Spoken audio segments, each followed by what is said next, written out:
I want to talk about something in this segment that I think we should all be able to unite on. It's about lockdowns, but two different types of lockdowns that are opposite from each other. We need to end one lockdown and we need to start another lockdown. What am I talking about? Let's start here. Start with COVID.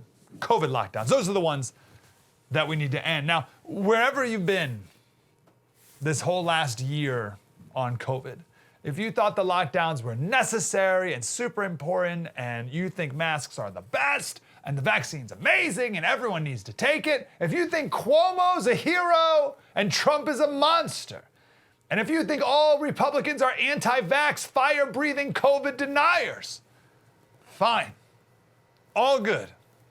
Let's put that all behind us and let's look at where COVID is now, today. Let's reevaluate where COVID is today and what actions we should take now and moving forward. Reevaluation is always a wise idea, right? I'm worried that there's too many people who are still acting like it's whatever, June or July or whenever like the second wave was. Like that's not the case anymore. We need to reevaluate. Someone told me a while back that every month you should reevaluate the things that you expect out of your children. That's really good advice, right? Because every month they're getting older and they're able to handle more responsibility and you can have higher expectations on them, right? So maybe one month they can't, you can't expect them to clean their plate or clear the table off, but the next month maybe they can, right? So you need to always reevaluate. Otherwise, they're never clearing the table and you're still treating them like a baby and they're 18 years old, right? So reevaluate every month in life and with COVID. So let's reevaluate our COVID posture based off what we know today, and we should be able to unite around this because this is very good news. Now, I don't know where it's like where you are. I don't know if you live in America. I live in California. San Diego, not even California, but just San Diego, just allowed yesterday restaurants to open at 25% capacity, gyms at 10%, wineries at like 20%, but they have to close at 8% for some reason. Churches can finally open at 25%. Thank you, Lord Newsom, for that. Now listen, the good news is we have reached herd immunity. We did a segment a while back about the definition of herd immunity. So herd immunity is the amount of people, well, I'll tell you this, the WHO for years defined herd immunity as the number of people who have a vaccine or have natural immunity. And if it's enough people, then the virus doesn't spread anymore. There's not enough people to get it and carry it. Herd immunity. They changed the definition at the WHO. Now the definition of the WHO is only people who are vaccinated. They don't account anymore natural immunity. But that's not accurate. That's wrong.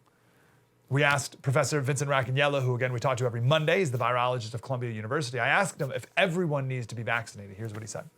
Not everyone has to be vaccinated. Absolutely. That's what herd immunity is about. It's the immunity in a population that you need to stop spread of the virus. All right. Now for SARS-CoV-2, it's somewhere between 50 and 70%. If we go higher, that's great. But I think we don't need to get higher than that. It's a combination of natural infections and vaccination. And remember, in the U.S., we are underreporting infections. The last estimate from the CDC is about fivefold. We're missing about 1 in 5 infections. And in some states, it's 1 in 10. So the amount of immunity is probably higher than we think it is. And I think that's why we're seeing a decrease in the U.S., because between the vaccination and the natural infections, which are way more than we think, I think we're starting to approach that level, maybe 50%, and you can see the number of infections going down. Yeah. So we've had 3.6 million known COVID cases. That's known. You multiply that by whatever percentage is actual COVID cases. We've added 13 million vaccines to that number as well. We're already above the 50% right now and still growing. And we should, people want vaccines, you go get the vaccines, but we're there. We got it. Let's not snipe at each other anymore, right? This is great news. Wow, that was deep and insightful. I want more of that. Like, subscribe, get more.